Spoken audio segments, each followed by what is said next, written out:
treli. Aku pelit yang ini. Ya apa ya, kapan ini? Kapan aja. Serius banget. Kamu lihat apa? Aku lihat ini loh. Apa itu? Oh. Mars Ramusa saat tahun 1943 ini. Kasihan ya lihat ini ya. Ih, kejam banget sih.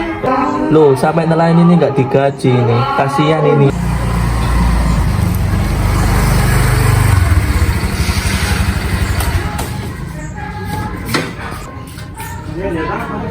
Aku lihat ini loh. Kasihan aku lihatnya. Miris. Menurut kalian penjajahan mana yang lebih sadis, Jepang apa Belanda? Coba cari video. Belanda datang pertama kali di Indonesia dengan niat mencari rempah-rempah dan juga melakukan perdagangan. Mereka akhirnya melakukan kekerasan dan juga penjarahan dalam rumah warga. Satu contoh. Berarti penjajahan Jepang ini lebih sadis. Iya. Kalau lihat videonya. Biar lebih jelas, gimana kalau kita tanya aja ke orang yang udah pernah ngerasain di masa itu? Ya udah sih, ayo. Tapi kita ngajak teman-teman juga yuk. Ayo. Itu ada teman-teman. Samperin yuk. Oh iya. Ikut kita yuk. Mana? Kita mau ke rumah kakeknya Mia, mau tanya soal penjajahan zaman Jepang dulu. Kalian penasaran nggak? Penasaran nggak sih? Penasaran. Ayo ikut ya. Ayo.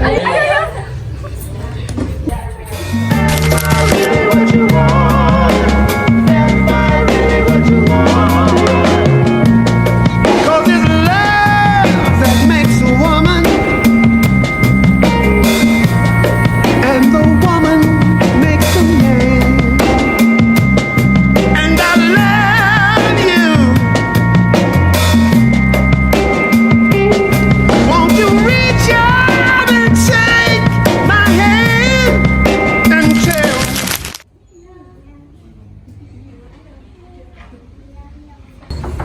Assalamualaikum. Mia. Iya. Masuk. Makasih ya. Pertama, saya bersyukur dan terima kasih anak-anak atau boleh saya bilang lebih tua lagi cucu saya ini datang dengan keadaan bahagia dan sehat. Untuk itu kami bersyukur secara pribadi dan secara kekeluargaan. Jadi kenalkan, nama saya yang panjang itu Subandiarso. Jadi menulis itu zaman dulu, zaman waktu masih ada Belanda itu bukan pakai U ini enggak, tapi pakai UE. Tapi sebetulnya itu waktu zaman Belanda itu ejaan Van Boysen. Nah, sekarang UI biasa. Seperti TY dulu itu CO, sekarang jadi C. Jadi yang Jenengan kelahiran tahun berapa? gimana? Jenengan kelahiran tahun berapa? Tahun 40 insya Allah karena KTP saya. Maaf ini aku bukan buka dompet ini karena bawa ambil KTP. Wah, bingung ya, nggak bingung ya. Jadi memang saya bawa kemana-mana KTP. Oh ini Permisi Mbak, mau lihat? ini boleh dilihat. Kami.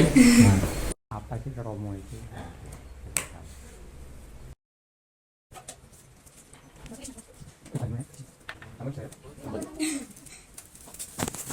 Ini saat penjajahan ini suasana ya nopo Pak? Gimana? Saat penjajahan suasana ini ya nopo? Suasananya ya genting sekali, ya hiruk pikuk. Di samping itu kita ya maklum kan di desa ini, nggak di kota. Saya waktu itu di desa, ya kelahiran saya dekat dari sini ke sana itu. Lahir saya di pendopo, kelihatan dari jalan raya saya. Jadi kira-kira 50 meter, ya kurang boleh lebih 70 meter dari sini. Kita di lorong jalan setapak, kelihatan dari jalan ke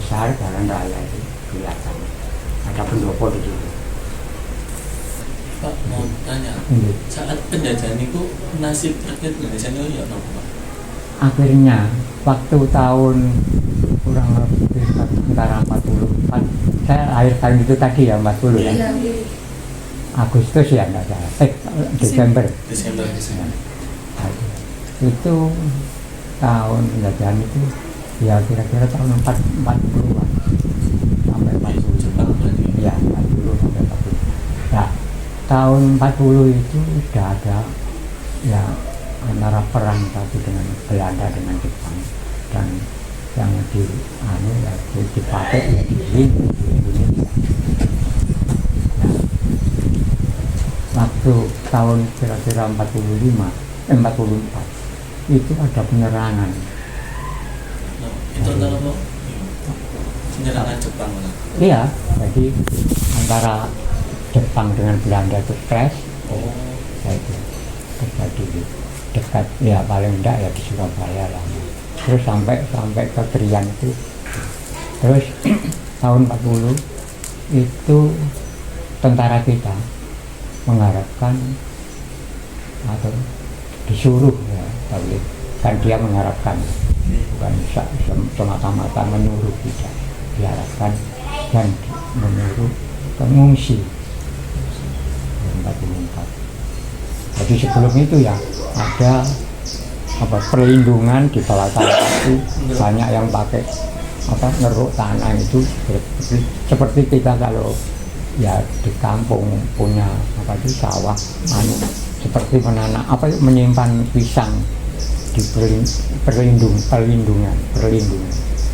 Jadi atasnya ya ada jalan tapi di bawah tanah, atasnya juga ada tutupnya.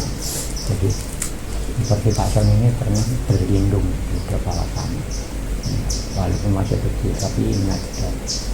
Lokasi ini niku perlindungan bawah tanah itu tentu di mana lokasinya? Sendiri-sendiri. Oh, sendiri. Sendiri tiap-tiap rumah diharapkan tempat perlindungan. Jadi Rata-rata berarti punya kayak di bawah tanah. Iya. Nah, jadi untuk sementara ya bagaimana perlindungan itu? Ya macam-macam berapa orang masuk situ. Jadi jangan sampai banyak korban kita manusia. Jadi tentara kita mengharapkan itu. Ya cukup atasi dengan tentara TNI. Pada saat itu kalau di bawah tanah itu suasananya Bapak itu gimana? Rasanya kayak Ya biasa ya, berdiri, ada yang duduk ya seperti di rumah ya, seperti di hanya di bawah tanah.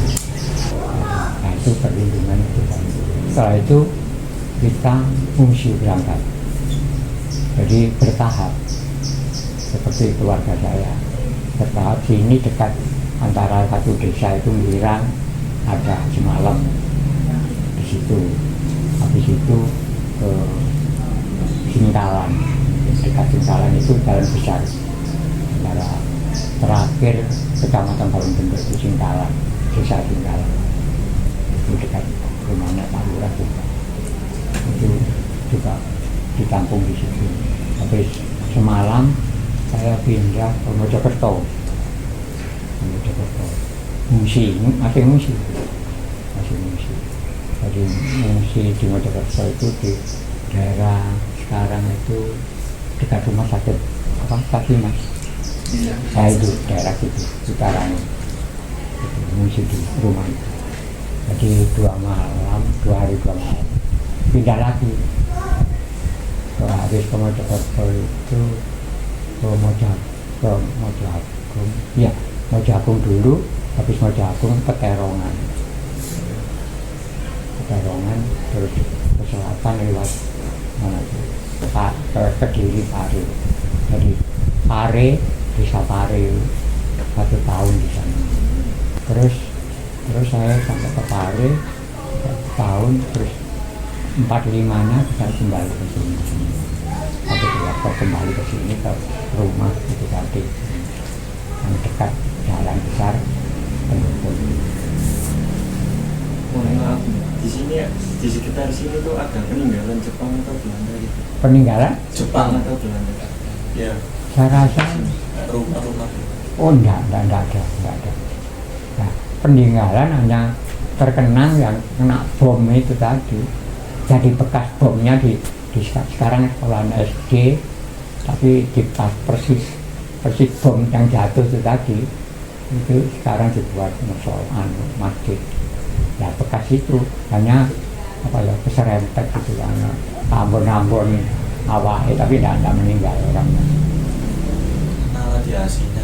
Ya orang iya, makanya semua suruh cepat-cepat mengisi tadi. Jadi jangan sampai banyak korban. Jadi terus tahun 45 saya kembali. Ya bukan kami, ya seluruh masyarakat yang masih mengungsi. Waktu itu saya lewat melirik apa itu disangoni oleh Belanda, dibeli uang oleh Belanda. Walaupun waktu itu rupiah. Masih murah Pak, sudah kenaikan harganya. Iya murah betul.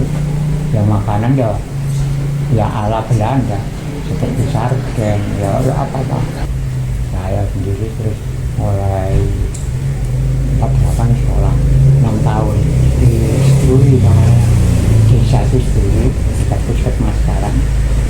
Itu kira-kira ke itu SD kelas 1 sampai kelas 3 itu di Sturi, kira-kira dari sini ke juri sekolahan itu masih ada sekolahnya. Kelas 4 sampai kelas 6 di Makalan itu. Terus baru pindah SMP di Krian. SMP-nya itu waktu itu SMP Katolik sama SMP Masyarakat namanya. SMP Masyarakat itu sekarang jadi SMP Negeri yang dekat jalan besar ya. Jalan SMP Katolik itu dekat Kelenteng ke selatan pertigaan itu. Bisa 2 tahun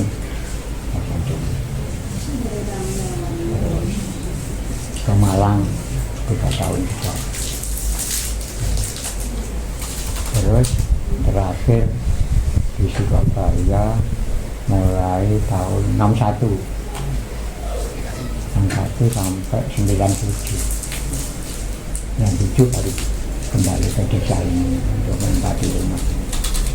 Ini sistem sekolahnya apa nih? Ya waktu itu ya itu agak reda, tidak ada permainan kotor-kotoran. Adu domba. Iya tidak ada, hanya sedikit kita bangsa kita sendiri yang punya ya, waktu itu apa ya, pemberontak. Ada pemberontak Pak. Iya ada pemberontak, tapi tidak waktu itu. Pada 8 itu masih ya gayanya seperti orang Belanda, makanannya di kaleng sini, banyak yang di kaleng. Setelah penjajahan kan nggak bisa kita sempurna ekonomi kita harus maklum sebenarnya. Ya orang-orang yang kurang maklum, ada yang memberontak apa dan sebagainya dan sebagainya. Terima kasih Mbak informasinya ya Pak. Ya. Terima kasih informasinya. Oh ya itu tadi sampai di situ tadi ya menyangkut pribadi saya. Ini tadi yang ya ketawa ya sedih ya bagaimana ya tadi bercampur kita serat. Oh jadi gitu ya ceritanya ya. Tapi menurut klinik gimana? Kalau menurut itu hidup di zaman sekitar tahun 40 sampai sekitar 40-45 itu kayak sulit ya. Misal kalau kita ada peringatan bom dari tentara yang menghimbau di luar terus kita berpindah ke sini, terus bisa ada komponi kayak aman itu bisa pindah gitu. Makanya ada itu juga ya. Sulit.